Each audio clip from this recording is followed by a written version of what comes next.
नमस्कार. आपण पाहत आहात शिरूर वार्ता. मी संपादक नितीन पवार. आजची प्रमुख बातमी: तरुणींना फसवले. रांजणगाव गणपती परिसरात तरुणांची मोठी फसवणूक झाल्याची घटना समोर आलेली आहे. नोकरीचे आमिष दाखवून 70,000 रुपयांची फसवणूक करण्यात आल्याचा गंभीर आरोप करण्यात आलेला आहे आणि हा प्रकार उघडकीस आलेला आहे. रांजणगाव पोलीस स्टेशन अंतर्गत गुन्हा रजिस्टर नंबर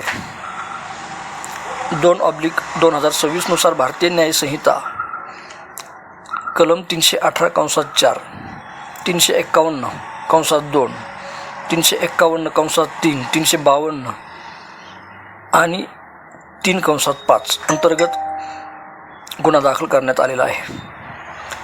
या प्रकरणातील फिर्यादी आहेत मुन्ना राजू शिंदे, वय वर्ष 21 वर्ष, राहणार शिर्डी, तालुका राहता, जिल्हा अहिल्यानगर.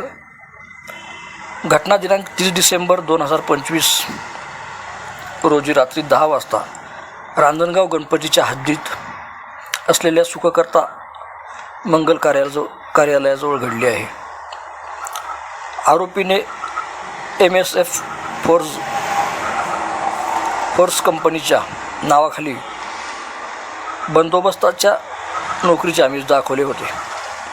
रांजणगाव MIDC कंपनीत नोकरी 8 तासाचे काम आणि 16,000 रुपये पगार मिळेल असे सांगितले होते.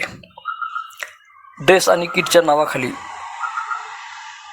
फिर्यादीसह 37 मुले व 10 मुली यांच्याकडून एकूण 70,000 रुपये या आरोपीने उकळलेले आहेत. मात्र पैसे घेतल्यानंतर एकालाही नोकरी दिलेली नाही. पैसे मागितल्यावर आरोपीने शिवीगाळ आणि दमदाटी त्यांना केली. या प्रकरणात 3 आरोपी आहेत. 1. अवध कलीम बिनसाद, 2. ज्ञानेश्वर महादेव धायतडक, 3. अमोल आवटे फरार आहे.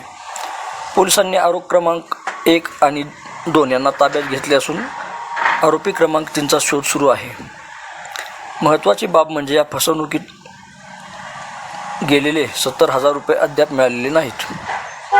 हा गुन्हा 2 जानेवारी 2026 रोजी सकाळी 11:22 दाखल करण्यात आलेला आहे. घटनेचा तपास पोलीस हवालदार मोरे करत असून प्रभारी अधिकारी महादेव वाघमोडे यांच्या देखरेखीखाली हा तपास चालू आहे. नोकरीच्या नावाखाली फसवणूक करणाऱ्यांच्या विरोधात पोलिसांची कारवाई सुरू आहे. तरुणांनी अशा एजन्सीजपासून सावध राहण्याचे आवाहन पोलिसांनी केलेले आहे.